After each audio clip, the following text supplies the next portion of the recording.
Good morning, मैं Amit Singh. India news पर आप सभी का स्वागत है। शुरू करते हैं। जागिए, सुबह हो गई। प्रधानमंत्री नरेंद्र मोदी आज ब्रिक्स देशों के शिखर सम्मेलन में शामिल होंगे। इस शिखर सम्मेलन का आयोजन वर्चुअल किया जाएगा।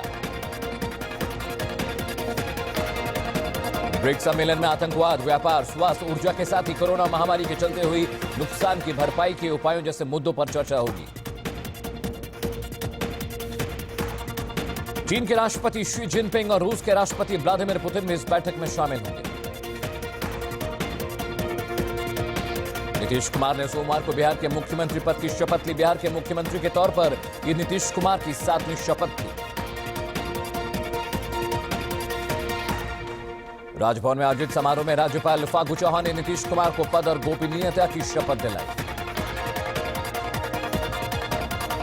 नीतीश कुमार के साथ बीजेपी के साथ जेडीयू के 5 और हम और वीआईपी पार्टी से एक मंत्री ने शपथ ली।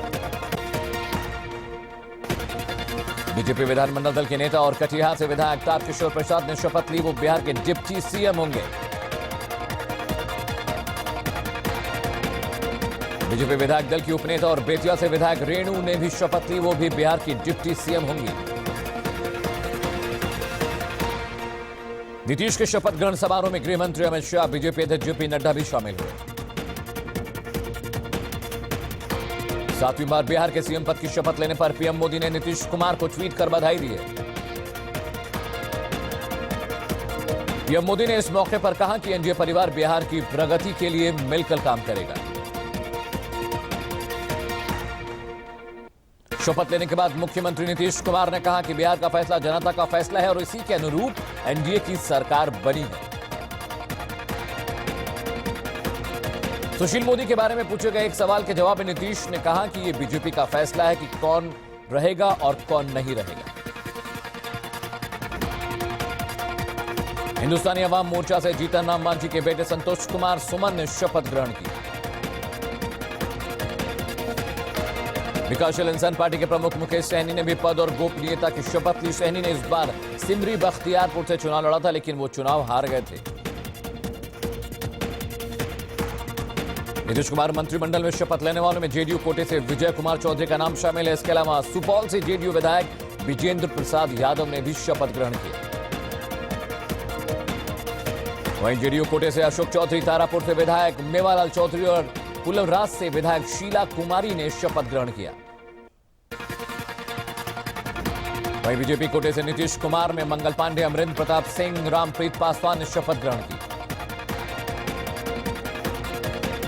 नीतीश के शपथ ग्रहण समारोह का आरजेडी ने बाइकॉट किया। ट्वीट कर कहा कि एनडीए के विरुद्ध बदलाव का जनादेश है। आरजेडी ने कहा जनादेश को शासनादेश में बदला गया। एनडीए के फर्जीवाड़े से जनता आक्रोशित है। नीतीश के सीएम बनने पर आरजेडी नेता तेजस्वी यादव ने तंज कसा। उन्होंने ट्वीट कर कहा कि आशा है नीतीश की कुर्सी महत्वाकांक्षा छोड़ बिहार की जनाकांक्षा पर खरी उतरेगी। एनजेपी नेता चिराग पासवान ने नीतीश के मुख्यमंत्री बनने पर तंज कसा और कहा कि आशा करता हूं कि सरकार अपना कार्यकाल पूरा करेगी और आप एनडीए के मुख्यमंत्री बने रहेंगे। नीतीश कुमार के गांव में होली दिवाली एक साथ हुई। नीतीश के 7वीं बार सीएम बनने पर लोगों ने जमकर जश्न मनाया। नीतीश के गांव कल्याण बीघा में ढोल की थाप पर लोग थिरके। खुशी में लोगों ने आतिशबाजी भी की। नवगठित बिहार कैबिनेट की आज बैठक होगी। वहीं 23 नवंबर को विधानसभा सत्र बुलाया जाएगा। पश्चिम बंगाल के विदेश मंत्री बीजेपी प्रदेश अध्यक्ष दिलीप घोष का कहना है कि अगर वर्ष 2021 के विधानसभा चुनाव में उनकी पार्टी सत्ता में आई तो राज्य को गुजरात की तर्ज पर विकसित करेगी। दिलीप घोष के बयान पर तृणमूल कांग्रेस ने पलटवार किया है। तृणमूल कांग्रेस का कहना है कि गुजरात को दंगों और मुठभेड़ों के लिए जाना जाता है, विकास के लिए। मध्य प्रदेश के इंदौर में हथियारबंद बदमाशों ने पूर्व बीजेपी विधायक के घर पर हमला कर दिया। हमले में विधायक के घर को खासा नुकसान हुआ। बिहार में हार के बाद कांग्रेस में घमासान है। टॉप लीडरशिप पर कपिल सिब्बल के सवालों पर अब राजस्थान सीएम अशोक गहलोत ने निशाना साधा है। गहलोत ने सिब्बल से कहा कि वो पार्टी के आंतरिक मसलों को सार्वजनिक रूप से चर्चा न करें और नेतृत्व में विश्वास रखें।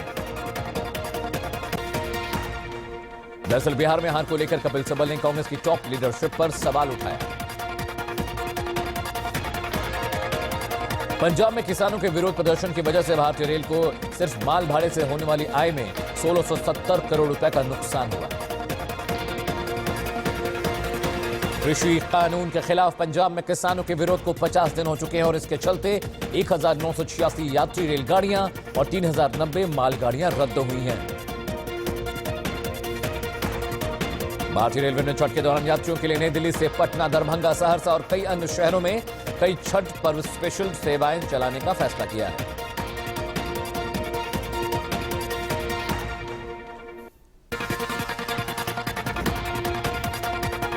जम्मू कश्मीर के कुपवाड़ा में पाकिस्तान ने फिर से सीज फायर का उल्लंघन किया। भारतीय सेना ने इस सीज फायर उल्लंघन का मुंहतोड़ जवाब दिया। जम्मू कश्मीर के कुलगाम में आतंकवादियों ने एक पुलिस चौकी पर ग्रेनेड से हमला किया। हालांकि इस हमले में कोई हताहत नहीं हुआ।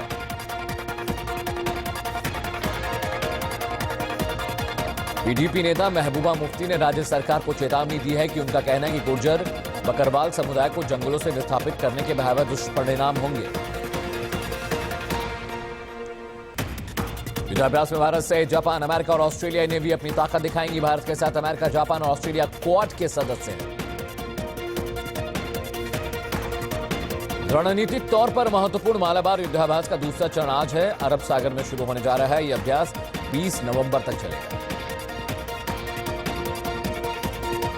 देश में कोरोना की रफ्तार थोड़ी धीमी हुई है। पिछले 24 घंटे में कोरोना के 30,548 नए मरीज बढ़े हैं।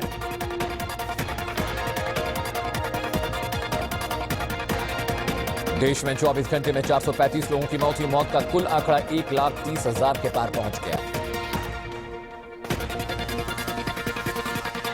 देश में कोरोना के अब तक 88,45,127 केस सामने आए हैं, जबकि 4,65,478 एक्टिव केसेस हैं। महाराष्ट्र में पिछले 24 घंटे में कोरोना के 2,535 पॉजिटिव केस मिले हैं, जबकि 60 मरीजों की मौत हुई है। महाराष्ट्र में कोरोना संक्रमित मरीजों की संख्या 17,49,777 हो गई है। यहां कुल 46,034 लोगों की अब तक कोरोना से मौत हो चुकी है। बीते 24 घंटे के दौरान दिल्ली में कोरोना के 3,797 नए मामले सामने आए और 99 लोगों की कोरोना से मौत हो गई है। केंद्र ने दिल्ली में कोरोना का इलाज कर रहे निजी अस्पतालों में स्थिति के आकलन के लिए 10 टीमों का गठन किया। राजस्थान के मंत्री भंवरलाल मेघवाल का सोमवार को गुरुग्राम के मेदांता अस्पताल में निधन हो गया। राजस्थान में आज राजकीय शोक का ऐलान किया गया है। प्रदूषण से जंग को लेकर दिल्ली के डिप्टी सीएम मनीष सिसोदिया और पर्यावरण मंत्री Gopal Rai red light on गाड़ी ऑफ कैंपेन में शामिल हुए। यूपी के गोंडा में एक युवती ने मनचलों की छेड़खानी से परेशान होकर आत्महत्या कर ली। परिजनों ने प्रशासन से न्याय की गुहार लगाई है। यूपी के आजमगढ़ में दबंगों ने एक युवक को बुरी तरह मारपीट कर घायल कर दिया। सीसीटीवी फुटेज सामने आने के बाद पुलिस कार्रवाई में जुट गई है। पश्चिम बंगाल के सिलीगुड़ी में ट्रांसजेंडर समुदाय के भाई दूज के मौके पर समाज से उनके समुदाय को स्वीकार करने की अपील की। महाराष्ट्र के पुणे में पटाखे जलाने के दौरान कूड़े के ढेर में आग लग गई। मौके पर पहुंची फायर ब्रिगेड की टीम ने आग पर काबू पाया। हिमाचल प्रदेश में मौसम में बदलाव के साथ ही नवंबर महीने में सीजन की पहली बर्फबारी दर्ज की गई। हिमाचल प्रदेश के कुफरी में भी भारी बर्फबारी देखने को मिली है और लगातार सैलानी यहां बर्फबारी का मजा लेते दिखाई दे रहे हैं। केदारनाथ और बद्रीनाथ समेत ऊंचाई वाले क्षेत्रों में जबरदस्त बर्फबारी हो रही है।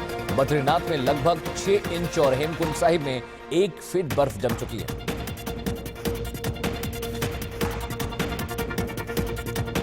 गुलमर्ग में पिछले 24 घंटों में 19 सेंटीमीटर बर्फ पड़ी, जबकि दक्षिण कश्मीर के अनंतनाग जिले के पहलगाम में हल्की बर्फबारी हुई है। उत्तरी कश्मीर के बांदीपोरा जिले में गुरेज, श्रीनगर, लेह राजमार्ग पर जोजिला दर्रा और लद्दाख में भारी बर्फबारी दर्ज की गई है। देश के 7 राज्यों के 70 शहरों में अगले 2 दिन तक तेज हवाओं के साथ बारिश होने की संभावना है। बारिश के चलते इन इलाकों में ठंड भी बढ़ने का अनुमान है। इन 7 राज्यों में दिल्ली, मध्य प्रदेश, राजस्थान और उत्तर प्रदेश शामिल। त्योहारी सीजन में लोगों ने चीनी सामानों का जमकर बहिष्कार किया। कारोबारी संगठन confederation of all India traders की माने तो इस त्योहारी सीजन में चीन को करीब 40,000 करोड़ रुपए का नुकसान हुआ है। टेलीकॉम कंपनियां दिसंबर या जनवरी से मोबाइल टैरिफ में 15 से 20% की बढ़ोतरी कर सकती हैं। इस वित्त वर्ष में ज्यादातर टेलीकॉम कंपनियों को भारी घाटा हुआ। आरबीआई ने भुगतान एवं निपटान प्रणाली कानून के उल्लंघन को लेकर पंजाब नेशनल बैंक पर 1 करोड़ रुपए का जुर्माना लगाया। दरअसल केंद्र भूटान के एक बैंक के साथ साझा एटीएम व्यवस्था शुरू कर रही थी। थोक महंगाई में लगातार तीसरे महीने तेजी दर्ज की गई है। उद्योग मंत्रालय ने अपने बयान में कहा कि होलसेल प्राइस इंडेक्स सितंबर में 1.32% थी, जबकि अक्टूबर में यह बढ़कर 1.41% पर पहुंच गया। भारत का ऑस्ट्रेलिया दौरा 27 नवंबर से शुरू हो रहा है। भारतीय टीम ऑस्ट्रेलिया में 3 वनडे, 3 T20 और 4 टेस्ट मैच खेलेगी। ऑस्ट्रेलियाई दौरे को लेकर भारतीय टीम खास तैयारियां कर रही। बीसीसीआई ने एक वीडियो पोस्ट किया है जिसमें रविचंद्रन अश्विन, केएल राहुल को टेनिस गेंद से अभ्यास करा रहे हैं। भारतीय बल्लेबाज चेतेश्वर पुजारा ने कहा कि स्मिथ और वार्नर अच्छे खिलाड़ी, लेकिन हमारे गेंदबाज उन्हें चुनौती देने का मादा रखते हैं। ऑस्ट्रेलियाई क्रिकेटर ब्लैक लाइव्स मैटर के सपोर्ट में नंगे पांव मैदान में उतरेंगे। भारत के खिलाफ वनडे सीरीज से इस महीने की शुरुआत। सीनियर टीम के 3 सिलेक्टर पद के लिए मनिंदर सिंह, अजीत अगरकर, चेतन शर्मा और शिव सुंदर दास ने अप्लाई किया है। अगरकर वेस्ट जोन से चुने जा सकते हैं। अमेरिकी राष्ट्रपति चुनावों को लेकर डोनाल्ड ट्रंप ने एक बार फिर ट्वीट किया। उन्होंने डेमोक्रेट्स पर चुनाव में धांधली करने का आरोप लगाया। डोनाल्ड ट्रंप ने अपने एक दूसरे ट्वीट में खुद को राष्ट्रपति चुनाव का विजेता भी बताया।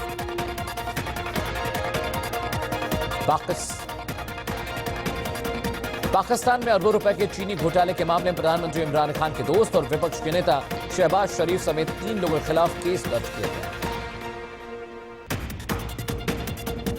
आसियान के 15 देशों ने एक बड़ा क्षेत्रीय आर्थिक समझौता किया जिसमें ये सभी देश एक दूसरे को व्यापारिक सहूलियतें देंगे। हालांकि पिछले साल ही पीएम मोदी इस डील से बाहर रहने का निर्णय ले चुके हैं। आर्मीनिया अजरबैजान के बीच युद्ध के बाद समझौते के बाद आर्मीनियाई लोगों ने अपने गांव को खाली कर दिया है और घरों में आग लगा दी। करीब 1.5 महीने तक चली लड़ाई के बाद दोनों देशों के बीच समझौता हुआ था। दुनिया भर में कोरोना से अब तक 5 करोड़ 32 लाख से ज्यादा लोग संक्रमित हो चुके हैं, जबकि 13,30,000 से ज्यादा लोगों की मौत हो चुकी है। अमेरिका में कोरोना से संक्रमितों का आंकड़ा 1 करोड़ 14 लाख के पार चला गया, जबकि मरने वालों की संख्या 2,52,000 से ज्यादा। रूस में अब तक संक्रमितों की संख्या 19,48,000 के पार चली गई, जबकि मरने वालों का आंकड़ा 33,000 के पार। कोरोना से ब्राजील में अब तक करीब 1,65,000 से ज्यादा लोगों की मौत हो चुकी है, जबकि 58,64,000 से ज्यादा संक्रमित हुए हैं। मैक्सिको में कोरोना से अब तक 98,000 से ज्यादा लोगों की मौत हो चुकी है, जबकि 10,06,000 से ज्यादा लोग संक्रमित हुए हैं। एक्टर सोनू सूद को पंजाब चुनाव आयोग ने पंजाब का स्टेट आइकॉन नियुक्त किया। लॉकडाउन के दौरान सोनू सूद ने प्रवासियों को उनके घर पहुंचाने में मदद की।